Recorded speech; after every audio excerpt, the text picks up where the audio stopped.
Ayan na, kulambiti na yung malaking sanga. Mga kajinti.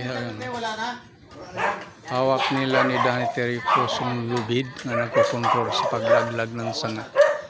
Kasi hindi pwede yung pagputol, laglag na lang diretso mga kajinti kasi may matamaan ng mga property. Kaya ganun ang sistema o trabaho ang ginagawa ng kami nila. Pero ang naghihirap talaga ng gusto yung tao nandoon na nagputol, siya yung nagputol doon sa sanga sa taas mga kajinti.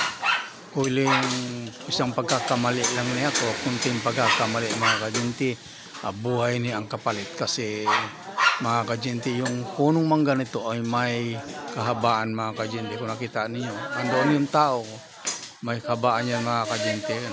Hanggang dito yan sa paa nila ni Danny Terry Cruz, sa ground level mga kajinti. May kataasan yan mga kajinti. Andoon si Jerry Ortiga. Ayan mga kajinti.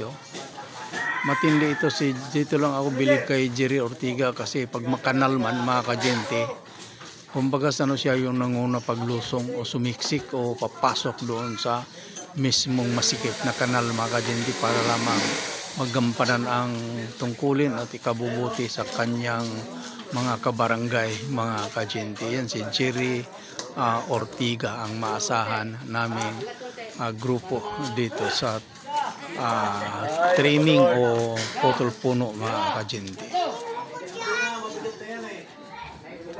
Bagamat yung inasahan naming dalawang mga kasama, yung binabanggit ko kamon, wala pa sa mga araw, sa mga oras na ito mga kajinti, no?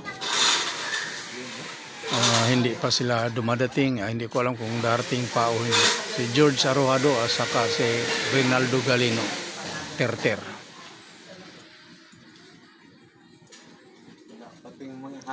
Yan lang ang short video mga kajinti ni Ben Ebenezer Ibanez. Si Rado naman nandito, nag-prepared ng sinso mga kajinti.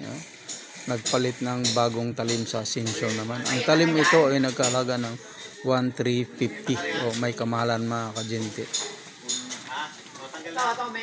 Kasi katulad nitong malaking puno nito mga kajinti, dapat dalawang talim ang kailangan dito, branyong talim mga kajinti, no? Sana naman walang pako itong puno nito kasi pag may pako mga kajinti sa loob ng puno na to, damage naman ang ating talim. Kaya lagi tayong nang request sa barangay. Kaso lang pag request natin hindi paramihan mga kajinti, no? Pa isa-isa, dalawa hanggang doon lang mga kajinti, no?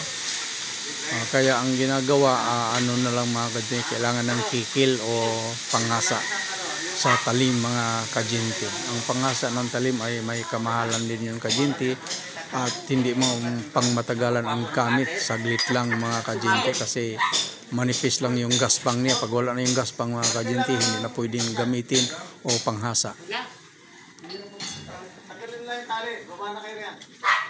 Yan na si Danny Terry Cruz, laging nakahawak sa tali mga kajinti. Kasi sa sinasabi ko nga, concern ang aming hipi kasi responsibilidad niya ang gawain ng grupo ng Caminero. Galing na siya doon sa isang grupo sa kanal nila ni Ging Mendoza. Mga kajinti.